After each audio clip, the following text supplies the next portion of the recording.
Have you heard of the BRRRR method? In fact, are you even following the BRRRR method, right? Because everyone's doing it, but does anyone actually think about whether it will get them to financial freedom? And the truth is, it doesn't. Now, this might come as a shocker to you because, again, everyone's doing it, but it's actually not leading to the result that people want, which is financial freedom, which is what Robert Kiyosaki talks about. In this video, I'm going to talk about why it's not possible to actually achieve financial freedom with the BRRRR method, but I will also propose a solution to the problem that still allows you to scale your real estate portfolio. Hey, I'm Michael Blank, and I help people become financially free through real estate.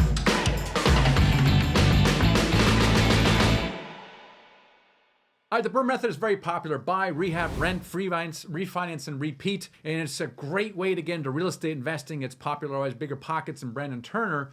And it's easy, right? Because it's a comfortable thing. It's dealing with single family houses, and who's not comfortable with single family houses? But what people don't realize is several things. Number one, it's still a lot of work. Okay, now there's nothing wrong with a lot of work, but there's this difference between working hard and working smart. And what I'm proposing is the BRRRR method is actually working hard, but not necessarily smart because it's a lot of work, but it's not really going to pay off in the way that you want. What do I mean, right? So BRRRR method talks about you got to buy a house, there's a transaction there, then you got to fix it up. Okay, that's a lot of work, costs a lot of money. Then you got to put a good tenant in there, you have to season it, then you have to refinance, and now you're done. Boom, awesome. So it takes about a year to get your money out of it, and then you can do it again. Okay, so there's a lot of work involved. Number one, and the question is, could you be spending your time otherwise? The answer is yes. Before we move on to that, though, the other thing of that is, let's talk about the scalability of that, right? I want $10,000 per month to replace my income. Okay, is the BRRRR method going to get me there? And the answer is, well, it's going to take a while. Have you sat down and done the math, right? Done the math. If I can do this one time a year, and let's say every time I do it, I chunked maybe $50,000 out of it or whatever, right? You make some kind of profit out of it, and then you get to hold it, and then you have long-term appreciation. I get my money back, and I take the $50,000 or buy it again, right? So I'm doing these small chunks that take a lot of time, but again, how long is it going to take for me to actually build $10,000 of passive income, right? I don't even know. A long time, a very long time. And so the biggest problem with the BRRRR method or any rentals or any single family house strategy is that I can't get there from here. Fundamentally, I don't know why people don't realize this. And that took me,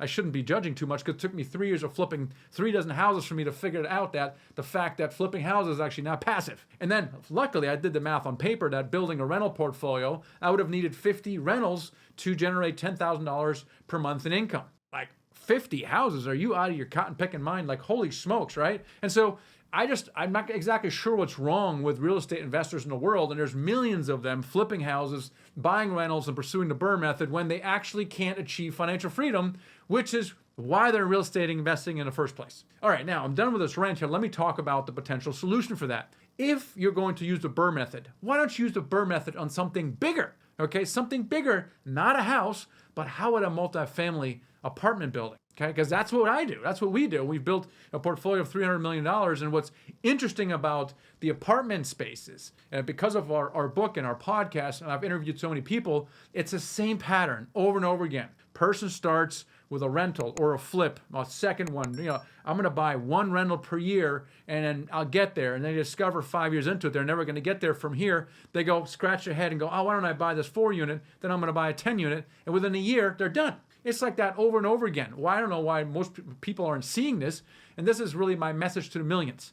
Okay, you're not going to get to financial freedom with single family house investing. The solution? Apartments. Now, I already know what you're saying, Michael. You're like, oh my gosh, Michael, yeah, fantastic. Let me get 5 or 10 years of real estate experience under my belt, and I'll take that experience and the money I save, and then I'll roll that into my first apartment building deal. Sounds logical, but it's actually not how it works. And the reason is because you're assuming that you need your own experience, and you're assuming you need your own money. Those are both wrong assumptions. There are hundreds of thousands of people who get into the syndication space without either of those things. So maybe ask yourself the question, how can I get into the apartment investing space without an apartment investing track record? How can I buy a $4 million building without $1 million? These things are possible every day. That's what we do. We specialize in helping people do that. But just to answer those two questions, you can get into the apartment investing space without your own track record by leveraging someone else's track record. And it's really by building a team around you, having a property manager on your team, a lender on a team, a CPA, an attorney, right? You're building a team around you, and you approach that from your collective experience, and now brokers are going to take you seriously. Now investors are going to take you seriously. You're going to raise capital to buy these buildings. If you have money, as you should, you need to be financially stable to get into real estate. That's cool, but take that $50,000 and invest it in your syndication business, right? Maybe hire an event advisor or mentor to look over your shoulder, then build a team and then learn how to raise capital. Because even if you have your own money, it's great. You're going to run out of money after the first or second deal. Learn how to raise capital. Like when I started raising money after I stopped using hard money and I started using private money for the house flips, a giant light bulb went off. Like my ability to buy real estate is only limited by my ability to find deals, of course, but also to raise capital, right? And today we're raising millions of dollars from individuals, and they would never have a chance to get into a 100+ unit building on their own. So we're actually giving an opportunity, but from a real estate purchasing perspective, I can now buy a 10, 20, $30 million building, and so can you, right? So the shift in thinking around what you want to do with the BRRRR method, you're spot on.